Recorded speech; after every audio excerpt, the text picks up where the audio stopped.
En quittant le bois, où il laissa Gautama, l'être accompli, et Govinda, il s'aperçut qu'il laissait aussi dans ce bois toute sa vie passée. Ce sentiment qui l'emplissait tout entier occupait sa pensée pendant qu'il cheminait à pas lents. Il réfléchissait profondément. Il s'enfonçait dans ce sentiment comme on s'enfonce dans l'eau jusqu'à ce qu'il en touchât le fond, c'est-à-dire jusqu'à ce qu'il en démêlât les causes, car c'est en cela, lui semblait-il, que consiste le véritable penser. Par ce moyen seul, les sentiments deviennent science et, au lieu de se dissiper, prennent une forme et font rayonner ce qui est en eux. Pendant sa marche lente, Siddhartha réfléchissait. Il constata qu'il n'était plus un jeune homme, mais qu'il était devenu un homme. Il constata encore qu'une chose s'était détachée de lui, comme la peau se détache du serpent, qu'une chose n'existait plus en lui, qui l'avait accompagné durant sa jeunesse, qui lui avait appartenu. C'était le désir d'avoir des maîtres et d'écouter leurs préceptes. Le dernier maître qui était apparu sur sa route, le plus grand et le plus sage des maîtres, le plus saint, Bouddha, il avait dû le quitter, se séparer de lui. Il n'avait pu accepter sa doctrine. Abîmé dans ses pensées, il marchait lentement en se demandant « Qu'est-ce donc que tu aurais voulu apprendre à l'aide des doctrines et des maîtres, qu'eux-mêmes qui t'ont beaucoup appris ne pouvaient cependant pas t'enseigner ?» Et il trouva cette réponse. C'était le moi dont je voulais savoir le sens et l'essence. C'était le moi dont je voulais me défaire, que je voulais anéantir. Mais je ne l'ai pu. J'ai pu le tromper seulement, le fuir, je n'ai pu que me dissimuler à lui. Ah, vraiment, rien au monde n'a tant occupé mes pensées que mon moi, rien, autant que cette énigme que je vis, que je suis un, séparé de tous les autres, isolé, en un mot, que je suis Siddhartha. Et il n'est pas une chose au monde que je connaisse si peu que moi-même, que Siddhartha. Tout rempli de cette pensée, le voyageur, qui avançait lentement, s'arrêta tout à fait. Bientôt de cette pensée en jaillit une autre.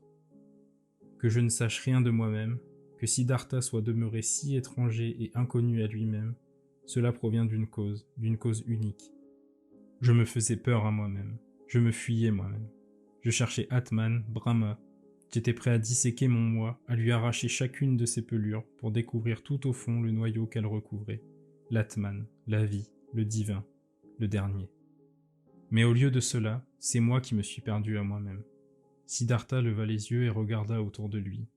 Un sourire éclaira son visage, et dans tout son être, il eut la sensation d'un homme que le réveil arrache brusquement à ses rêves. Peu après, il se remit en marche, rapidement, comme quelqu'un qui sait ce qu'il va faire. « Oh, pensa-t-il, en respirant à plein poumon, maintenant je ne laisserai plus échapper mon Siddhartha. Je ne me remettrai plus pour penser, et même pour vivre, à chercher l'Atman et à m'inquiéter des souffrances du monde. Je ne vais plus me torturer l'esprit et le corps pour découvrir un secret derrière des ruines. Pas plus Yega Veda que Artharva Veda, ni les ascètes, ni une doctrine quelconque ne m'enseigneront rien désormais. C'est de moi seul que j'apprendrai, que je serai l'élève, c'est par moi que je saurai le mystère qu'est Siddhartha. » Il regarda autour de lui, comme s'il voyait le monde pour la première fois. Il était beau le monde, il était varié, étrange, énigmatique. Là du bleu, ici du jaune, là-bas du vert. Des nuages glissaient dans le ciel et le fleuve sur la terre. La forêt se hérissait et les montagnes. Tout était beau, tout était plein de mystères et d'enchantements, et au milieu de tout cela, lui, Siddhartha, réveillé en route vers lui-même.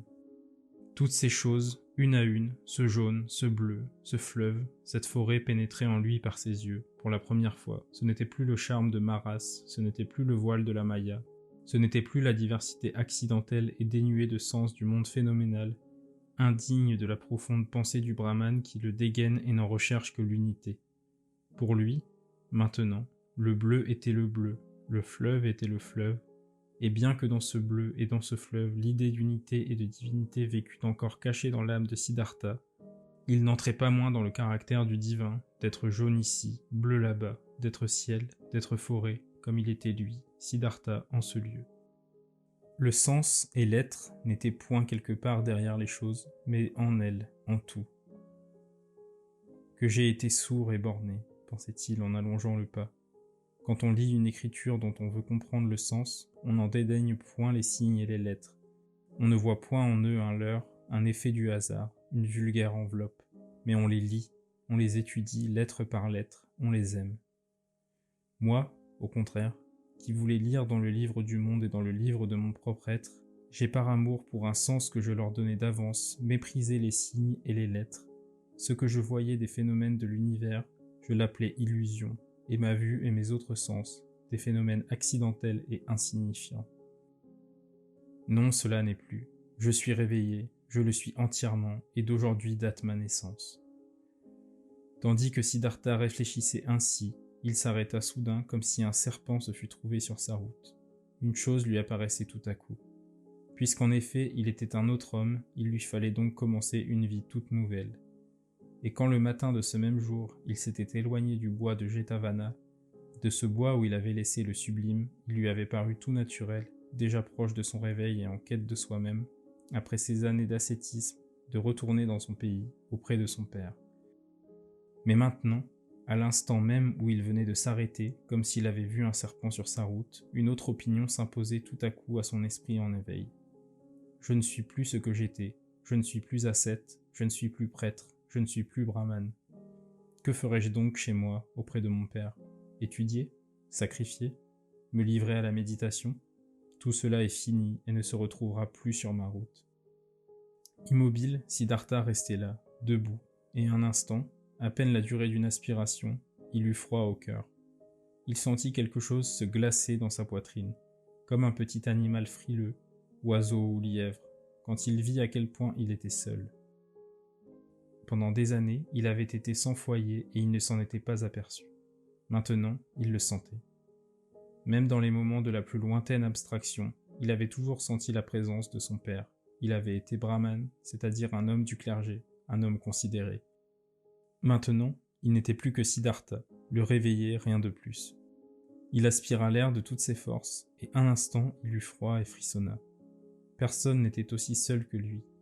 Il n'y avait pas un noble qui n'eût quelques attaches avec un autre noble, pas un ouvrier qui ne connût d'autres ouvriers, à qui il put recourir, dont il put partager l'existence, parler la langue.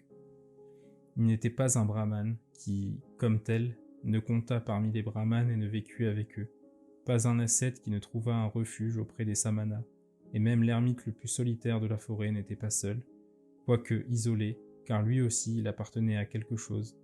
Il avait son état qui le rattachait à l'humanité. Govinda s'était fait moine et avait pour frère des milliers d'autres moines qui portaient le même habit, avaient les mêmes croyances, parlaient la même langue. Mais lui, Siddhartha, à quoi appartenait-il? De quoi partagerait-il l'existence? De qui parlerait-il la langue?